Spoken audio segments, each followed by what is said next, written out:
বিজ্ঞানের প্রতিটি বিষয় গুরুত্বপূর্ণ, তবে যখন ওয়ার্মহোল নিয়ে আলোচনা করা হয় তখন সেটি একই সাথে গুরুত্বপূর্ণ এবং আগ্রহের বিষয় হয়ে দাঁড়ায়।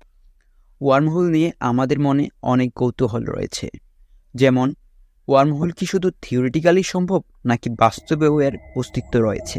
বিজ্ঞানীরা কিভাবে ওয়ার্মহোল তৈরি করলেন? ওয়ার্মহোলের মাধ্যমে কিভাবে আলোর থেকেও দ্রুত ট্রাভেল করা যায়? এবং ওয়ার্মহোলের সাথে কোয়ান্টাম এন্ট্যাঙ্গেলমেন্টের কী সম্পর্ক? এই সকল বিষয় নিয়েই আজকের ভিডিওতে আলোচনা করা হবে।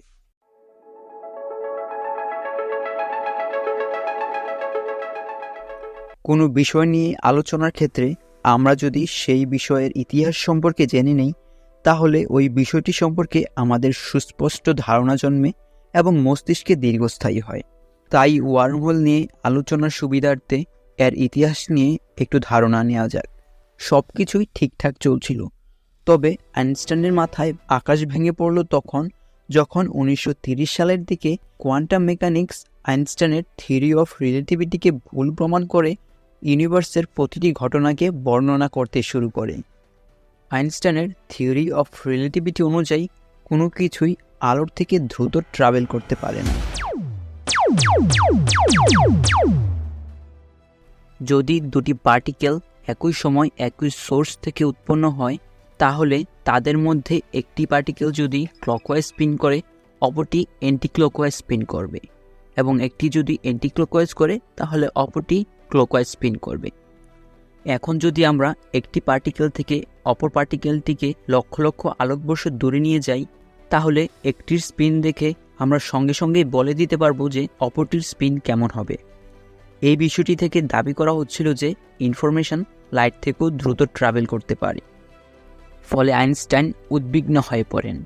1935 সালের দিকে আইনস্টাইন এবং বিখ্যাত পদার্থবিদ ন্যাথান রোজেন মিলে ইয়ার পেপার পাবলিশ করেন, যেখানে তারা ম্যাথমেটিক্যালি দেখান যে দুটি ভিন্ন স্পেসে অবস্থানকারী দুটি ব্ল্যাক হোল পরস্পরের সাথে ব্রিজের মাধ্যমে যুক্ত হতে পারে।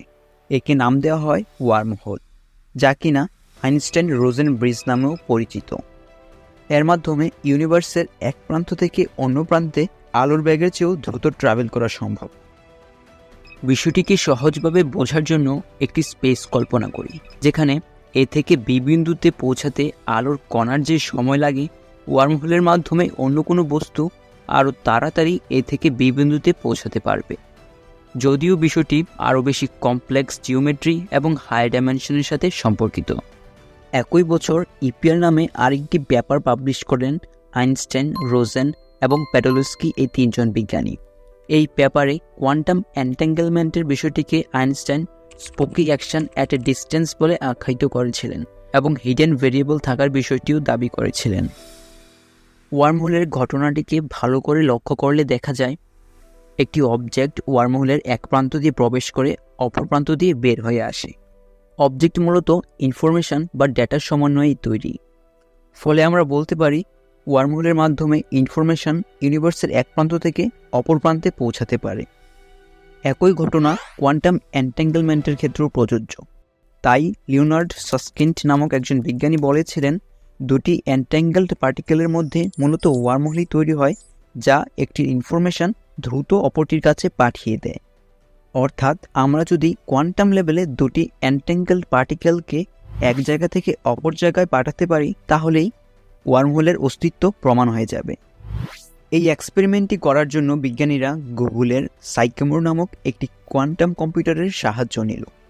জেনে রাখা ভালো, ক্লাসিক্যাল কম্পিউটার কাজ করে বিট অর্থাৎ 0 অথবা 1-এর মাধ্যমে, কিন্তু কোয়ান্টাম কম্পিউটার কাজ করে কিউবিটের মাধ্যমে, যেখানে একই সাথে 0 এবং 1 সম্ভব। সিআইটি এর প্রফেসর মারিয়া স্ফিরোপুলো এবং তার টিম মিলে কোয়ান্টাম কম্পিউটার ব্যবহার করে 7টি কিউবিটকে প্রবেশপথ হিসেবে এবং আরও 7টি এন্ট্যাঙ্গেলড কিউবিটকে নির্গমন পথ হিসেবে সেট আপ করেন। এই এক্সপেরিমেন্টে আরও দুটি এন্ট্যাঙ্গেলড পার্টিকেল ব্যবহার করা হয়, যার একটিকে প্রোব এবং অপরটিকে রেফারেন্স হিসেবে ধরা হয়।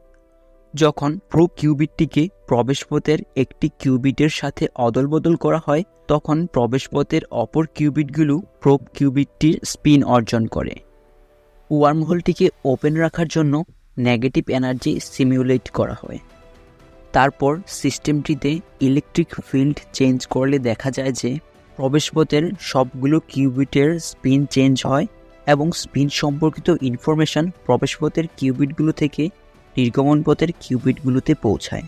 ফলে নির্গমন পথের কিউবিটগুলো সেই স্পিন অর্জন করে। কিছুক্ষণের মধ্যে একটি কিউবিট বাদে বাকি সবগুলো তাদের পূর্বের স্পিনে ফিরে আসে।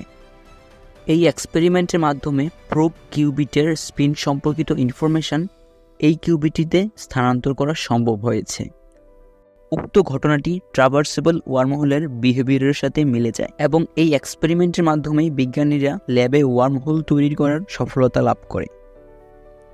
এই এক্সপেরিমেন্টের মাধ্যমেই বিজ্ঞানীরা ল্যাবে ওয়ার্মহোল তৈরি করার সফলতা লাভ করে।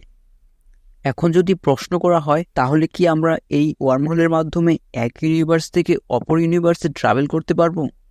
উত্তর হলো না, কারণ এটি শুধু এন্ট্যাঙ্গেলড পার্টিকেলের স্পিন সম্পর্কিত ইনফরমেশন পাঠানোর জন্যই প্রযোজ্য।